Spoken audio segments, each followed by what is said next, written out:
If there's ever a third world war, it won't be anything like you imagine. Many believe that the conflict between Israel and Iran could be the spark that ignites a global war. Of course, only time will tell. But in this video, I'll talk about how such a war could begin, how nations are preparing for it with new technologies, and how it might end. I'm sure what you're about to hear will shock you. To understand the future, we first have to follow the clues of the past. World War I, World War II, and then today. It's been 80 years since the last World War. But have you ever wondered, why would countries risk everything for war? There are many reasons for world wars, but the most important one is greed. The desire of great powers to redivide the world. We're talking about world wars. But remember, they never started globally. They always began regionally. World War I started with a single assassination in the Balkans. Austria declared war on Serbia. Russia supported Serbia. Germany declared war on Russia. France, England, the Ottoman Empire, Japan. And soon, the entire world was dragged in. The same thing happened with World War II. Germany's invasion of Poland looked regional at first, but then England, France, Germany, Russia, Japan, and finally the United States entered. The war was not only about territory, it was about resources, energy routes, and strategic control. In World War I, 20 million people died. In World War II, that number rose to nearly 70 million. And what ended the war?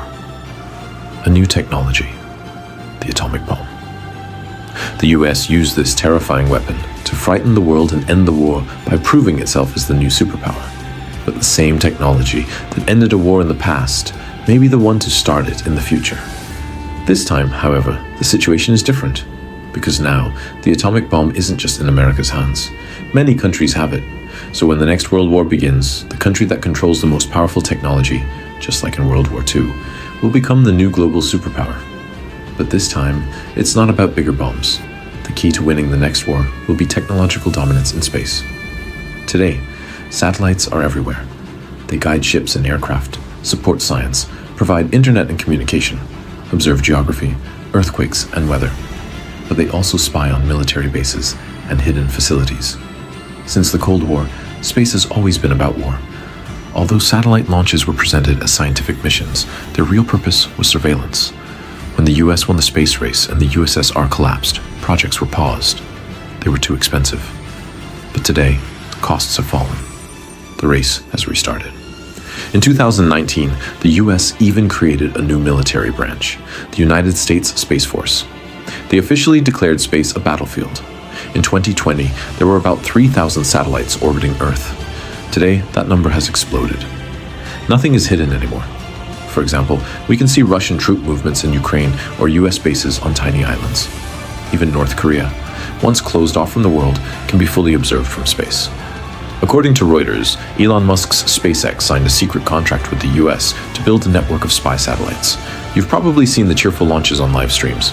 But behind the scenes, it's not just about science. This satellite orbits the Earth at 7.5 kilometers per second, around 400 kilometers above. It can drop a metal rod from space without explosives. This is known as the Rod of God, a theoretical kinetic weapon. As it falls, it accelerates to 8 times the speed of sound. When it strikes, it causes a massive explosion, capable of penetrating bunkers. It's called the Rod of God because it strikes from above, unseen and nearly impossible to defend against. Then there are drone capsule swarms. Hundreds or even thousands of drones can be released from orbit and strike anywhere. Other satellites are equipped with destructive missiles, designed not only to attack Earth but also to destroy other satellites. But that's not all. There are also invisible weapons. Jamming, cutting communication between satellites and ground stations. SPO, OFING, taking control of satellites remotely. Laser weapons, disabling satellites temporarily or permanently. Cyber attacks, hacking satellites, stealing or controlling data. These aren't explosive weapons. They're silent, invisible tools of war. The US, China, and Russia are rumored to already be working on or secretly deploying these technologies. When Donald Trump became president, Elon Musk was often by his side. The project, America's Golden Dome, believed to be a space defense shield, possibly connected to Starlink and Musk's rocket network. Why? Because when World War III begins, it won't just be fought with tanks, planes, and missiles. It will be fought in space, with AI, and with information. Future wars will start on the ground and end in. Why? Because the next world war won't just be fought with tanks, planes, and missiles. It will be fought in space, with AI and information. Future wars will start on Earth but end in orbit. The victors will be those who dominate space and artificial intelligence. But victory may not last long. We don't know how World War III would end.